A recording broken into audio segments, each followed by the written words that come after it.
You never show up late, and you don't make mistakes. I'm not in a hurry, no.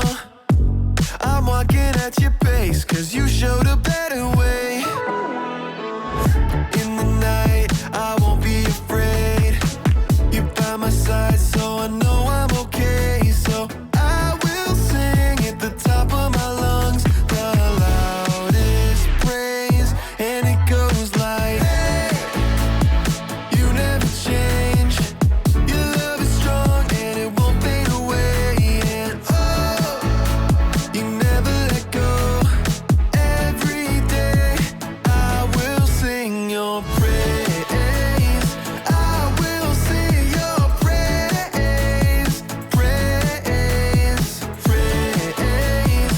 I will sing your praise. Praise. My maker, yeah, you are. You call me by my name since before the earth was made. The whole world's creator, yeah. You put the stars in space and the smile on my face. In the night, I won't be afraid. You're by my side, so I know I'm okay. So I will sing at the top of my lungs, the loudest praise, and it goes like, hey, you never change. Your love is strong and it won't fade away. And oh, you never let go. Every day I will sing your praise. I will sing your praise. Praise, praise. I will sing your praise. Praise.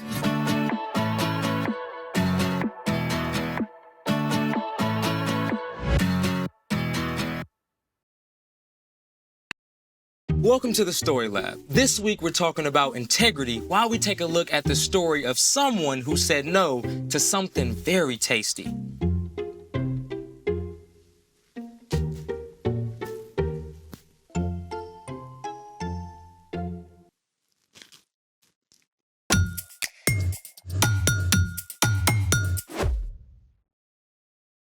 Hey, I'm Carter. And I'm Zeke. We're talking about integrity, which is choosing to be truthful in whatever you say and do.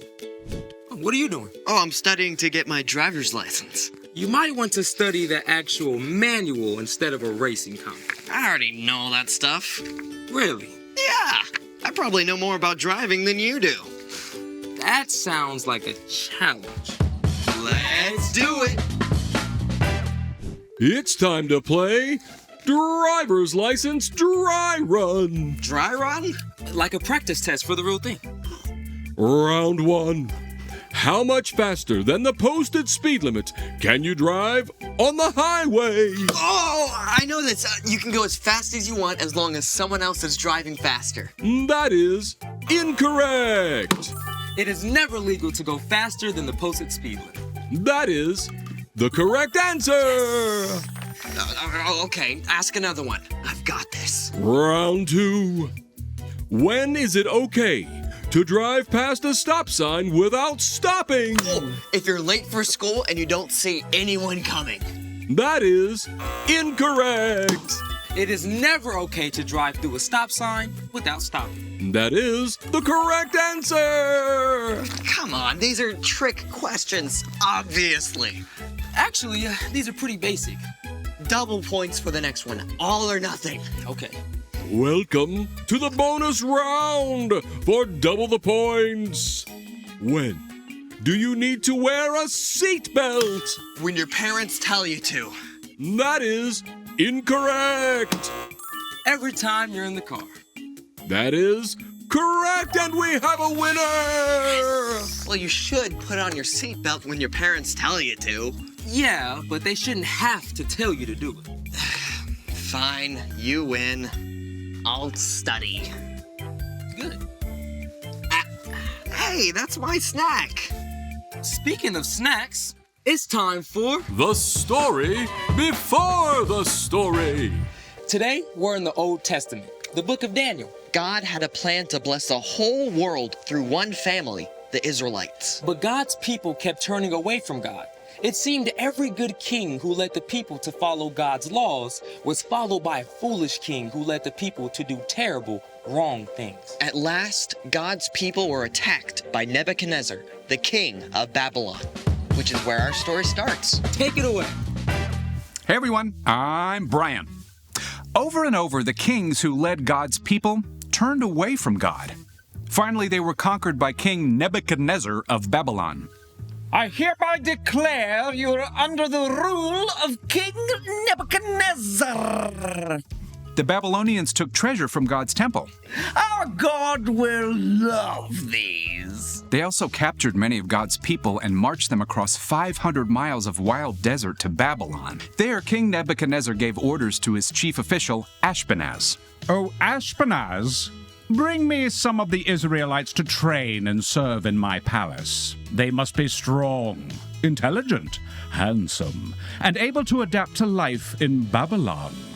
4 of these young men were Daniel, Hananiah, Mishael, and Azariah.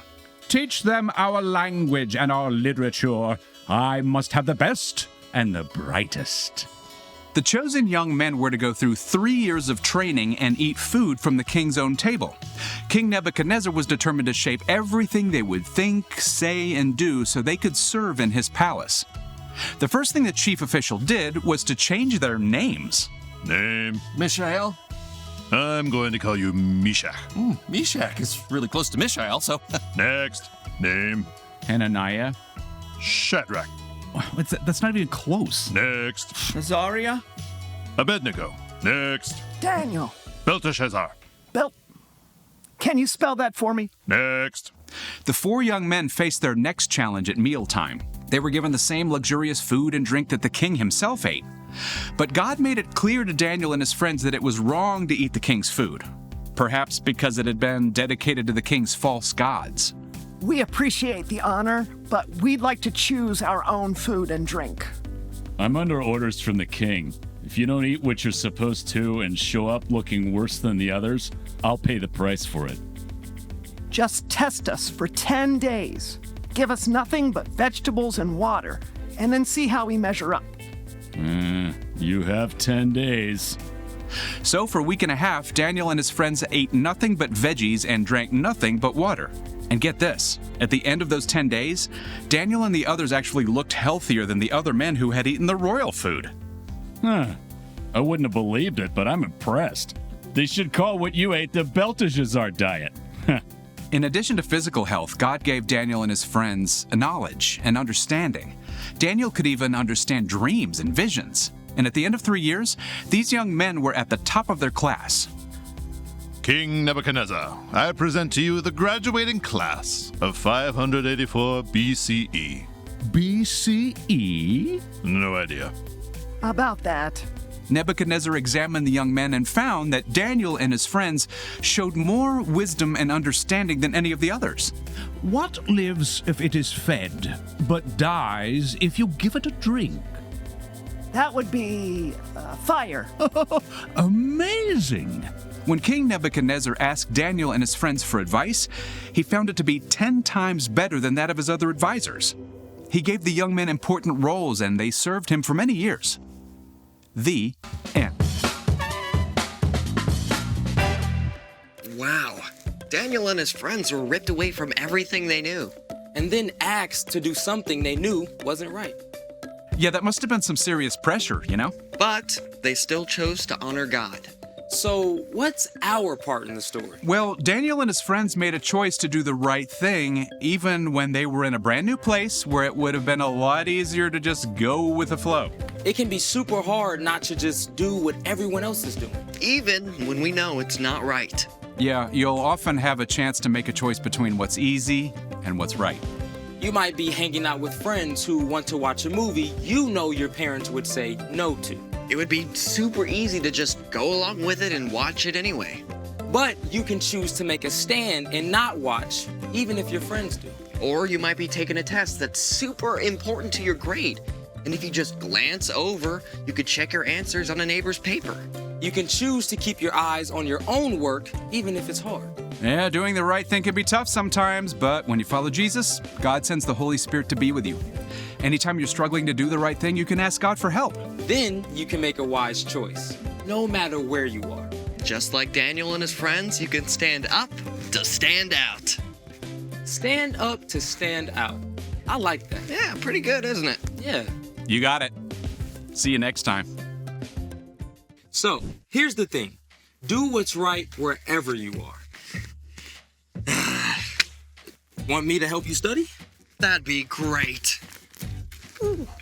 So maybe cookies aren't exactly wrong, but after 2, there might be a wiser choice.